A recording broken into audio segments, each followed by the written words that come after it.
বাংলাদেশে গত 7-8 মাসে যে যেখানে ঝামেলা করছে, যে যেখানে মব জাস্টিস করছে, সবই আমরা গোয়েন্দা সংস্থা অ্যাক্টিভ আছে। আমরা আরো বলছি প্রোঅ্যাক্টিভ ওয়েতে সব নজরদারির ভিতরে আনার জন্য, এবং বিশেষ করে এই যে হিজবুত তাহরীরের মিছিল থেকে শুরু করে যেখানে যেখানেই আমরা যাই, যেটা প্রত্যাশা করি না সেটা হয়েছে বিভিন্ন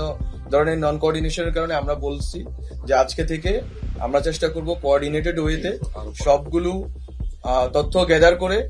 যেই অপরাধী তাকে ওখানেই আমরা গ্রেপ্তার করবো। আমরা একদিনও অপেক্ষা করবো না, আমরা ওই দিনে গ্রেপ্তার করবো, ওখান থেকেই তুলে নিয়ে আসবো। যে আইন হচ্ছে অন্ধ, এটা আপনারা জানেন। অন্ধ যেই অপরাধী হন না কেন, এটা কোনো জাত পাত ধর্ম বর্ণ দেখা হবে না, লিঙ্গ দেখা হবে না, নারী কি পুরুষ, যিনি অপরাধ করেন না কেন, যিনি মব জাস্টিস করেন না কেন, তিনি ধর্মীয় হন, নিধার্মিক হন, ধার্মিক হন, যেই হন না কেন, তাকে আমরা আইনের আওতায় নিয়ে আসার ক্ষেত্রে আজকে থেকে সিদ্ধান্ত নিয়েছি। এবং আজকে মাননীয় প্রধান উপদেষ্টার উপস্থিতিতে আমরা সিদ্ধান্ত নিয়েছি যে সামনে থেকে মব জাস্টিস পরিস্থিতি তৈরি হলে, অথবা কোনো ধরনের থানা ঘেরাও থেকে শুরু করে যে কোনো ধরনের নৈরাজ্যকর পরিস্থিতি হলে, এবার থেকে আমরা খুব কঠোর ভূমিকা রাখবো, এবং ওখানেই গ্রেপ্তার থেকে শুরু করে ওখানেই আমরা যথাযথ আইনি ব্যবস্থা নেওয়ার ব্যাপারে সব স্টেক হোল্ডারদেরকে বলে দিয়েছি। এবং যারা এই আগে যে মবগুলো হয়েছে, যেখানে মব জাস্টিসের ঘটনা ঘটেছে,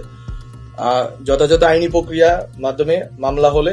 বা মামলা আমরা আমাদের জায়গা থেকেও যদি আমরা ব্যবস্থা নিতে পারি,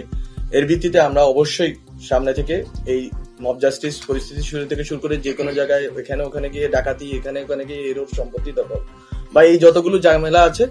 যতগুলো জটিলতা এই সোসাইটিতে তৈরি হয়েছে, যে অস্থিরতা এবং নৈরাজ্য, আমরা এইসব বিষয়ে এখন থেকে জিরো টলারেন্স ভূমিকায় অবতীর্ণ হব। এটা আমাদের আজকের মিটিং থেকে এটা আমাদের অবস্থান ব্যক্ত করতে চাই, জনগণকে জানাতে চাই যে যেখানেই মব জাস্টিস পরিস্থিতি হবে,